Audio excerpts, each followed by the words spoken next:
Okay. We are back. Oh, that was a roller coaster, as it so often is nowadays as a Chelsea fan. Let me get my routine checks out of the way. This is working. That's working. Did I forget to change the thumbnail? No, I didn't. There we go. Because I do that quite often, actually. Cool. Let's get my chat up again. It's closed. I need to talk to someone who works at YouTube and get them to fix that, because that's really annoying. There we go. Chat's up. Welcome in. Welcome in.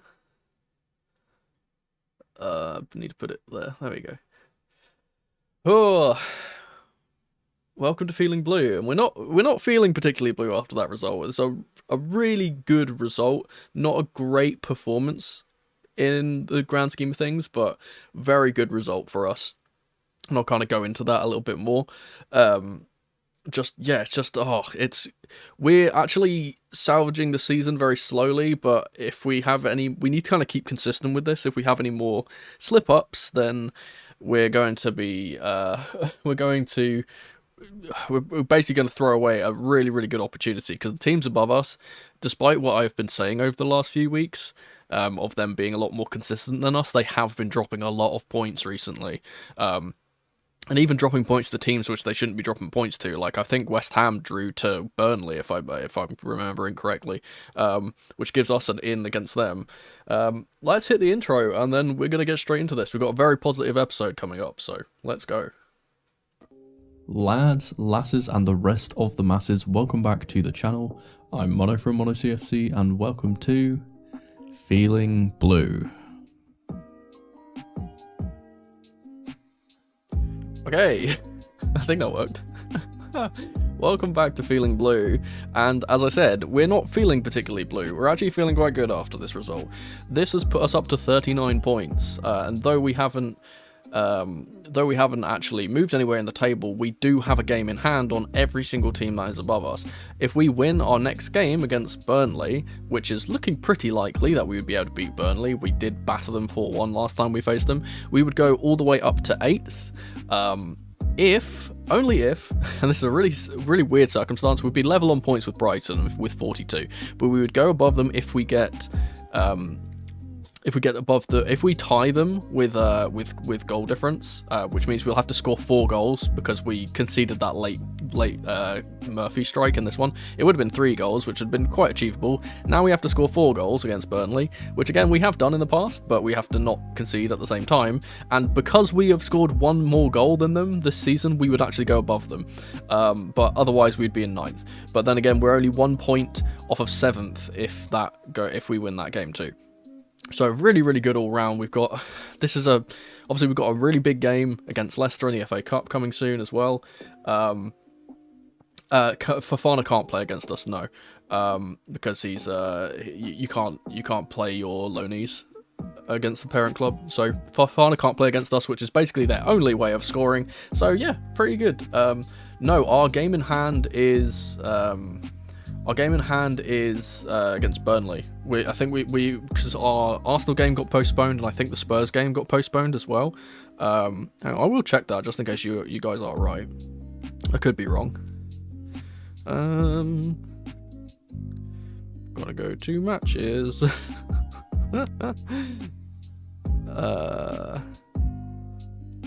Yeah, so we have our game against Leicester on the 17th, and then our next game is on the 30th of March is against Burnley.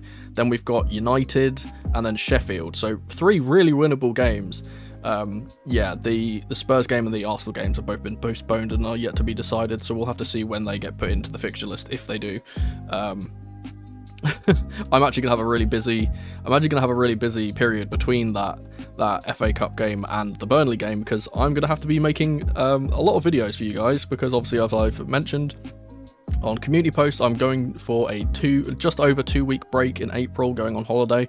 So I didn't want to leave you guys with no videos over that period. Obviously there's 3 games in that period which I'm going to be missing, which is kind of unfortunate. But I basically want to make some some extra videos, so they're kind of scheduled for that time, so you're not getting no uploads for that period of time. But let's get straight into this, and I think we can start with the goods. We have, obviously I have 7 points. Well, I'm kind of cheating, I technically have 8 points. I kind of have 8 points, but I've kind of combined 2 players into 1 point here. So we still have my lucky number 7 things. I didn't even do the intro properly. Welcome to Feeling Blue, where we talk about good feelings, bad feelings, etc. There we go. There we go. Let's get straight into this. So I think the first player I'm going to talk about here is a definite candidate for the True Blue. I don't think he will particularly win, but he's definitely a candidate, and it's the guy who scores our first goal, and it's Nicholas Jackson. And man, I've been saying it. I've invested in Nicholas Jackson before we even signed him, and every single game he proves me right, and I love it. I love this guy to bits. Really, really good goal from him. Such a technical little flick, and if he doesn't get that flick, the defender behind him clears the ball, so his involvement in the goal is actually much bigger than a lot of people are kind of stating. Obviously he scored another one, it got disallowed for offside, but the thing which I want to point out about that goal specifically, and I said this on Twitter, the thing which I'm really, really happy about is that he clearly saw the criticism that he got against Brentford with that specific chance where it was on his left peg and he missed it. And he clearly worked on that, because in that situation he got put into the exact same situation here and he actually buried it this time. So he's clearly taken that criticism to heart and actually worked on himself, and I love when players do that. Obviously we saw the same thing with Noni Madueke when he was getting criticised for his right foot being weak, and then we saw him put out training videos the next week of him just specifically training right-footed shots. Love that. But yeah, not only the goal that he got, obviously he gets an assist as well in this game, I believe, but just his overall play, and you could see when he got taken off eventually for Carney Chukwuemeka. Also really good to see Carney get back on the pitch. When he got taken off, he was shattered because he ran his absolute socks off, as he always does, always puts in a great effort for us, no matter where he's playing, whether that's down the centre or down the left. And yeah, again, as I said, a candidate for man of the match this game, but I don't think he will win it because of other players. But a really, really solid performance from Nico, and yeah, he is for real, as the song goes. He is for real. He is the real deal. Let's move into the medium box, and people might disagree with me here. I'm going to be putting the only medium I'm going to be putting in is Enzo Fernandez, and this is basically, I always say, the medium box is basically like a half and half thing, and I think Enzo in the first half was absolutely awful. Genuinely think he was absolutely awful in the first half. He could not keep the ball under a spell, he kept giving it away, he just didn't ever seem to really settle into the game. However, the reason why he's not in the bad box is because him in the second half was so much better, and we actually got to see him just seem more comfortable on the ball and just spray out passes, and he didn't seem like he was just going to give the ball away anytime he got the ball. And yeah, and I feel like I felt like if I would have put him in bad, I feel like people would have been like, no, what are you talking about? Did you see him play those passes? And obviously he got an assist as well. He got an assist for the was it the second or the third goal? I can't remember. I think it was for whose goal was it? Whose goal was he got the assist for? Oh, I'm gonna check now. It's gonna bug me. Hang on, me being stupid. It's for Palmer's goal, of course. Enzo assisted Palmer. Yeah. God, you can see I'm in an absolute state today. I'm just surprised we actually won. But yeah, I think obviously he gets an assist and that bumps him up. But I do think that first half performance, and I tweeted out this, and you could see on social media people were saying at that first half that, like, my God, he has had a really bad game. And I said genuinely I could have seen him getting substituted at halftime for Carney or Cassidy. Also, speaking of Cassidy, I do want to just quickly point out here, Cassidy came on, had a small cameo. He looked really, really good. Someone's actually just seen it, actually just said it in chat, so I will move on quickly to the bad box because someone's literally called what I'm going to say. The only person that's going in bad is Raheem Sterling. This guy played for 70 minutes. I don't think he did absolutely anything. Once again, just decision-making at the top end of the pitch for Raheem Sterling is non-existent. Another situation like the Wolves game, admittedly it's slightly different. He should be sweating it. He should be squaring it across goal. It should have been an easy goal, and he messes up that chance. And then he comes off, and that's like his last chance to impress, right? It's his last chance to impress before he's getting substituted, and he knows that. So he's just a bit too a bit too selfish, and obviously with the amount of money that he's being paid each week and the experience that he's supposed to have and the age that he's supposed to be at, for him to be this inconsistent and just to be just basically non-existent in every single game is criminal. And it goes to show how poor he is when Mykhailo Mudryk comes on, and in 5 seconds of Mykhailo Mudryk being put on, he does more in that 5 seconds than Sterling does the entire 70 minutes. He was horrible this game, and genuinely, and I'll move on to Mudryk now because I can kind of put these into the same kind of point. I'll move on to Mudryk now. He's going in the good box. Genuinely, if Mudryk does not start in the FA Cup, if he doesn't start against Burnley, hell, if he doesn't start against Manchester United, I'm going to be flabbergasted. How many times is Mudryk going to come off the bench and save Poch's job? Because he really did that in this game. And just his overall play, and as I said, as the title suggests in the stream, the electricity that he brings.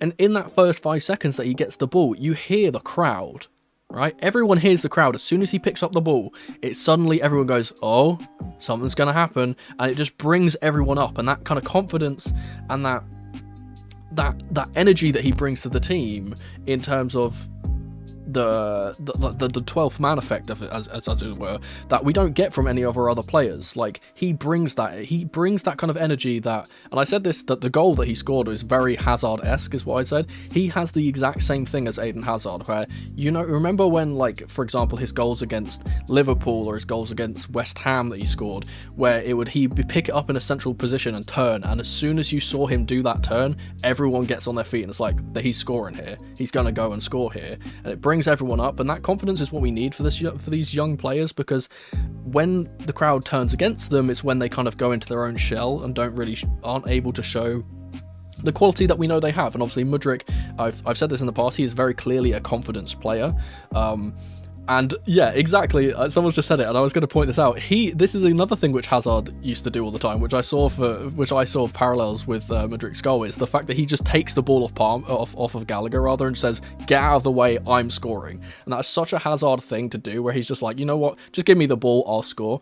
Would I play him at 10 or the left wing? I've just seen someone ask. I would continue to play him at the 10. I think he is much better when he's got two options. I feel like when he's on the left hand side, he's a bit too one-dimensional, because he can't really, obviously he's got the pace to run around the outside, but his left foot isn't the greatest. And most defenders will know, most fullbacks will know that he's going to cut inside and try and shoot on his right. But in general, I think that the kind of setup that we played here, and I'll give credit to Poch here, the thing that we came, like the setup that we came out in the second half with is a bit weird, with Gallagher obviously playing as kind of like a left mid. It was almost like a 4-4-2, but obviously Mudryk was playing a bit more centrally in that 10 role.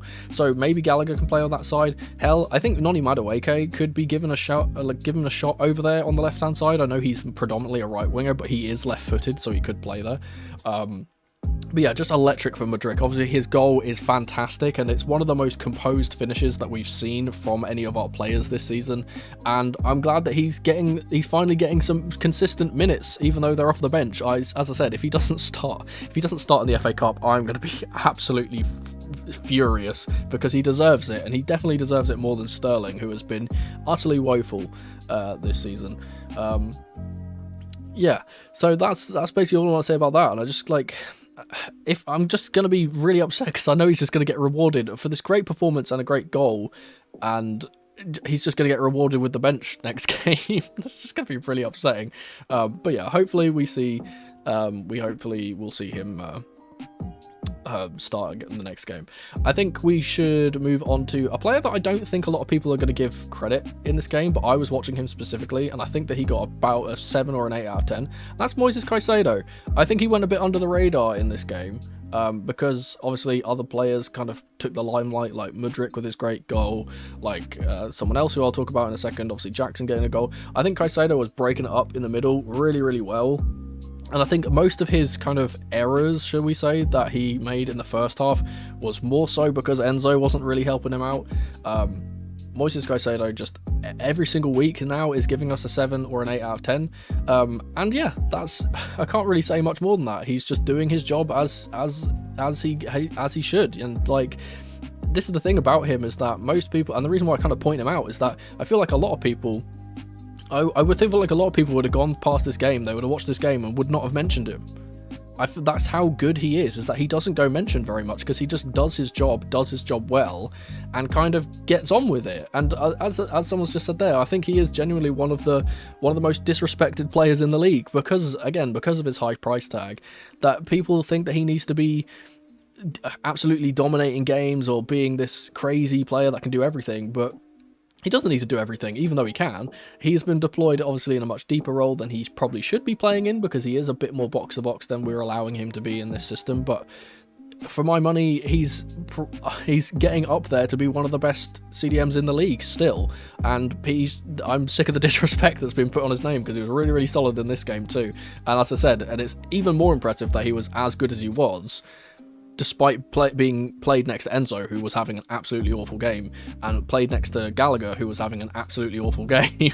So he's basically a one-man midfield, and to come out of it on the other side looking like a good player, I definitely noticed you, Moises. That's my point. I noticed how good you were. So I felt like it would just be unjust to just not mention him.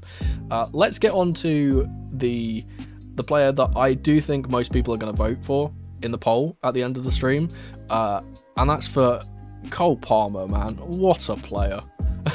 What a player Cole Palmer is. I'm genuinely running out of superlatives to say about Cole Palmer. He carries us more than any player has ever carried us since Eden Hazard left. Genuinely. He has never...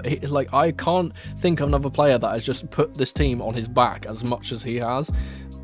The goal was just... Obviously, the goal is absolutely beautiful. The overall play of him just constantly being a threat every time he gets on the ball, the link up with Malo Gusto on the right hand side, the shot which turns into an assist for Jackson rather. Just his overall game is just stupendous, and this is it's the reason why on the bingo card, and I apologise, I didn't have the time to do the bingo card this week. It's why one of the things that's always on the bingo card is Cole Palmer G/A, because he always gets a goal contribution. And you know what's a crazy stat, and they put this up on Sky Sports? He now has a goal and assist in 5 games in the Premier League, and that is the most out of any player in the entire league. And he plays for a team that is in 11th place. I didn't understand how crazy that is, that he plays in such a terrible team and he's still topping the table of getting goals and assists in one game.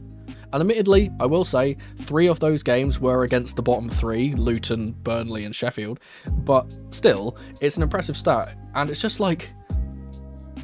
It's crazy. So, okay, I'll say the stat again. So, out of all players in the Premier League, getting a goal and an assist in a game, so getting 1 goal and an assist, he has the most amount of times doing that out of any player in the league, so with 5. I think the next one down is Heung-min Son with 4, I believe, if I can remember correctly. Yeah, that's another stat. He's I think it's actually 41%. I believe he's been directly involved in 41.1% of our goals this season, which is crazy. As I said, he's been putting us on his back, and again, another incredible performance, completely blowing all of those useless players that we tossed out, like Mount and Havertz, that people like to compare him to for some reason. He is far above those two combined, and he's much cheaper than both of those two too. Honestly, and so young too. He's only, 21? 20, I think? I can't remember. I think he's 21. But just incredible performance from him, and every single time he plays, and it's even more impressive because he actually had a dip in form, right?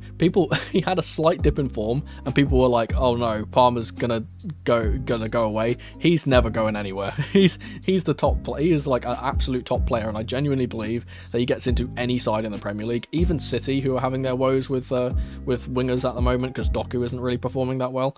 Obviously Grealish is injured. I think City would take him back if they got the chance. They would take him back, and I think, again, everyone in the stream is probably going to vote for him for True Blue. I know that's where my money is already, although I do have a bit of a bias against Jackson. So yeah, that's that. The last point I'm going to make, this is 6, right? 1, 2, 3, 4, 5, 6. Yeah, nice. So the 7th point I'm going to put in is a combined point for a combination. So this is why the link is here. A combination of Cucurella and Malo Gusto.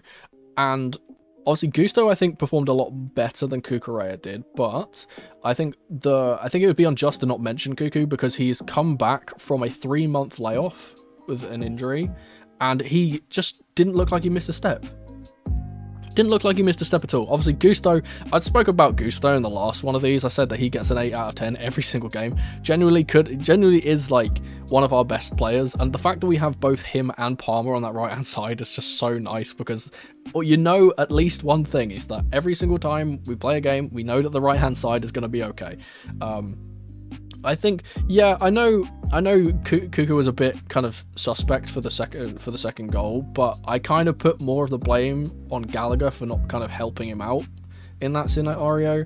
And to be honest, like when we're coasting at 3-1 down, those types of things are going to happen. I think defensive mistakes, I didn't really want to be too negative in this one because it's a game that we want to celebrate. If I was to put another thing in the bad, it would have been for defensive mistakes. I feel like we were a bit, as I said, it's a bit kind of individual errors, but overall I think he was actually quite good.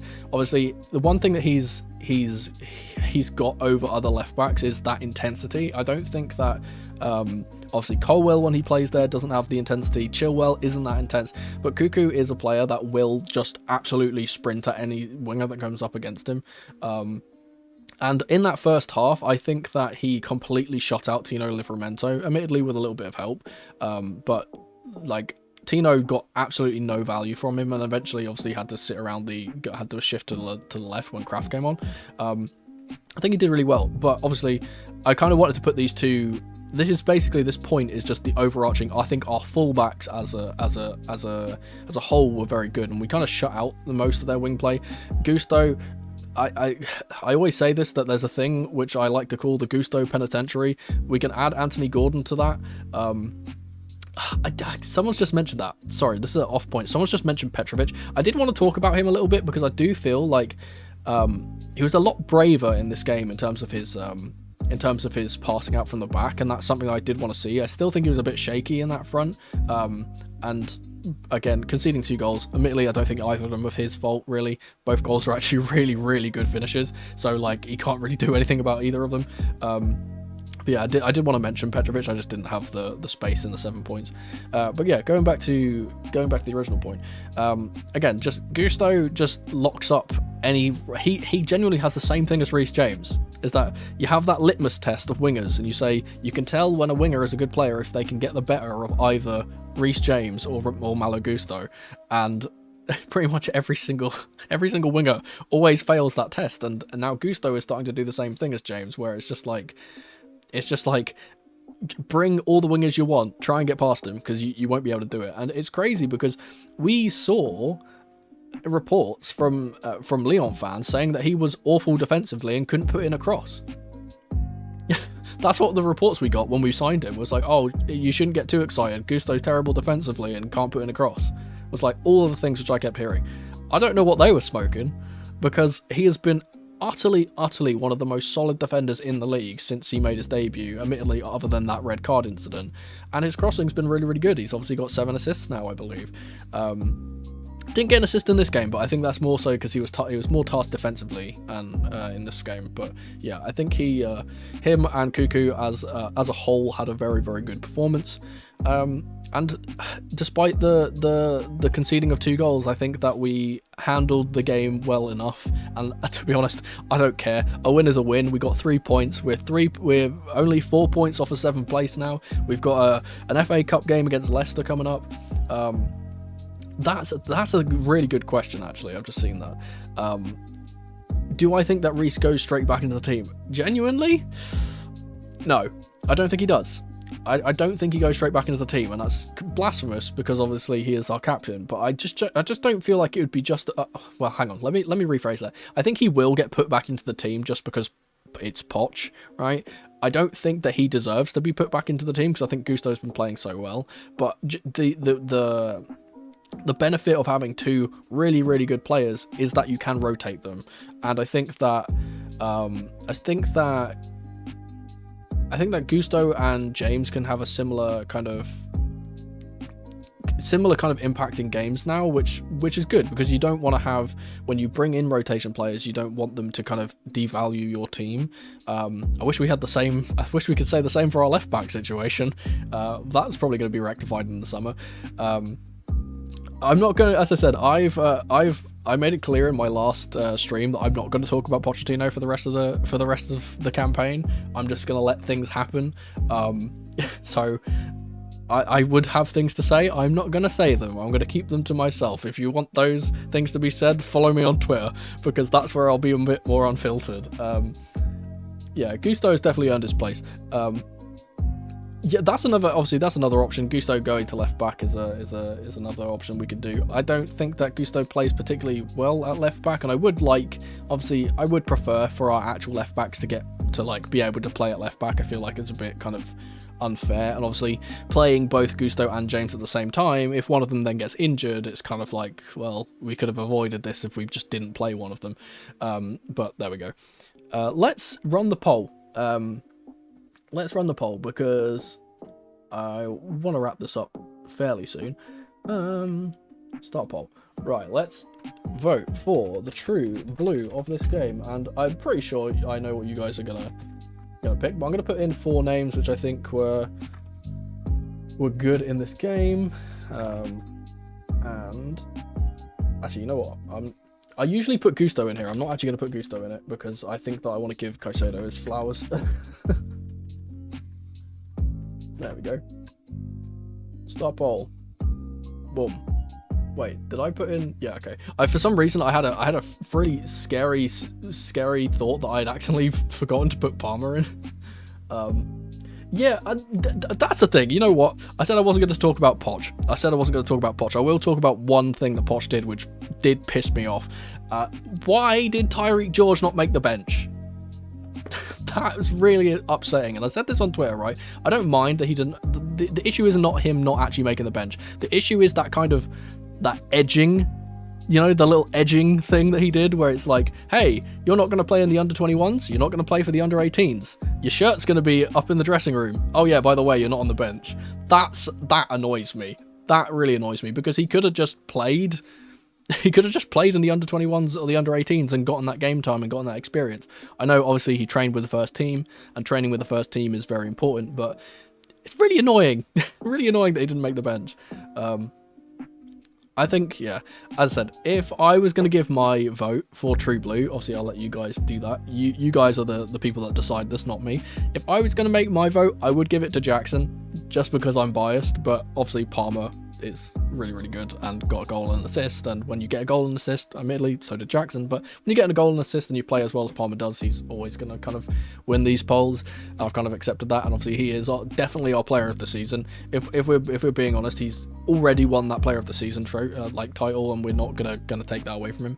As I said, I'm just a bit biased towards Jackson, because he was my brainchild. He was the one which I scouted before we actually bought him, and I was like, I really hope we get this guy, and then we got him. Thoughts on Trev? Actually, I can kind of. Trev's a weird one, right? Because I love Trev. I think he put in some good tackles. I feel like he's still a bit shaky. Obviously, he's coming back from a really long injury, so I don't want to put too much blame on him. Obviously, he's playing in left centre back, and he's never really played at left centre back in his career. He's always been a right-sided centre back or a central centre back, so maybe that contributes to his bad performances. But I do not think that he's up to speed yet. Admittedly, we didn't concede 3. I guess that's a positive we can take. We still kept onto our lead. And it's actually quite nice, because usually it's we've kind of gotten used to this season being like, whether we can hold on to leads and us being defensive is the way that we try and win games. But this game felt like, we're actually going to try and score. So if we score more goals than you, we will win. So as I said, like, hang on. Wow, chat's going really, really quickly. Yeah, I could do first, second, third. That might be a thing. Yeah, true. So yeah, let me explain that. True Blue is my way of saying player of the match. That's pretty much. I just want everyone to kind of vote for who you think the player of the match is. I think it's pretty decided. I will talk about summer transfers in an upcoming video. Obviously, I said I've got a lot of plans for videos for that April period, and obviously some in March as well. And one of those is kind of summer transfers. Obviously, I want to talk about that a bit closer to the window, because that's kind of some of the content I can do for the off season before preseason happens, and that's like my favorite part. The preseason kind of buzz and making content around preseason is really nice for me. I enjoy doing that very much. But I will kind of let you in a little bit of a secret. One of the kind of series that I'm doing, obviously, the other day I put up my 5 things videos on potential replacements for Pochettino if he were to leave at the end of the season. I will be going through and doing, like I did with Pochettino at the start of this season, I will be going through and doing deep dives into those 5 managers that are on that list, and maybe a few others. No, not better for the algorithm. It's just, it's easy. It's weird. This is a weird thing to explain from a content creator's type of perspective. Is that it's much easier to make up video ideas that don't get repetitive in the preseason, because you have a lot more to talk about. Obviously, there's transfers to talk about. There's system changes. Obviously, if players come in, you can talk about those. It's just, there's a lot more options to go, whereas during the season it's just kind of, this is my review for this game, this is my preview for this game. And I did say I do want to freshen up my match previews. I said that on a community post earlier. If you guys have ideas for things that you'd like to see in previews, throw them my way, because I'm always looking for new ideas to make content. Obviously, I'm tempted to make, like, obviously I already have like a Google Doc where I put in my own ideas, so I'm probably going to add like your guys' ideas to that. Obviously I do that already, but like I'll put more of an emphasis on doing that. Let's end the poll now, because Palmer has won the True Blue, and I will put him in there if my thing would stop lagging. That's one for the bingo. One for the mono bingo card is that every single time I do this, my whiteboard lags, and I have no idea why. But yeah, oh man. I said I'll talk more about kind of other coaches in those videos, so I don't kind of want to spoil things.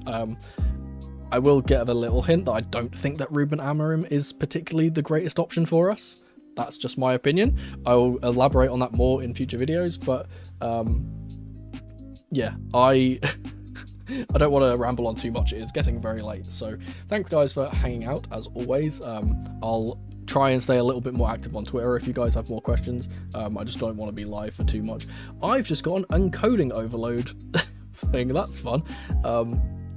That's really weird, but all right, cool. Don't know why that's happening. Hopefully the stream's still running well. But yeah, thanks guys for hanging out as always. I'll be around for the preview for the FA Cup game. I'm not sure when that will come out. Let me actually check when the game is, because I've forgotten what day it's on. I'm a professional. You can tell. You can tell I'm a professional. It's on Sunday the 17th of March, so the preview should come out on the Saturday, because it's an early kickoff. So yeah, look out for that in your sub boxes on Saturday. And yeah, and I'll end the stream here. Thanks guys for hanging out as ever. Hope you guys have a nice end to your evening, and we can celebrate with 3 points and move on to the FA Cup. Cheers. But that was just my Feeling Blue match review for this week. Thank you ever so much for watching. Let me know your thoughts on this match in the comment section below, and if you'd be so kind, subscribe to the channel and leave the video a like if you enjoyed. Don't forget to tap the notification bell so you never miss a video from me, or check out some of the other videos on the channel on screen right now. I've been Mono from Mono CFC, and remember, in the rain or in the dry, keep that blue flag flying high. Come on, you Blues.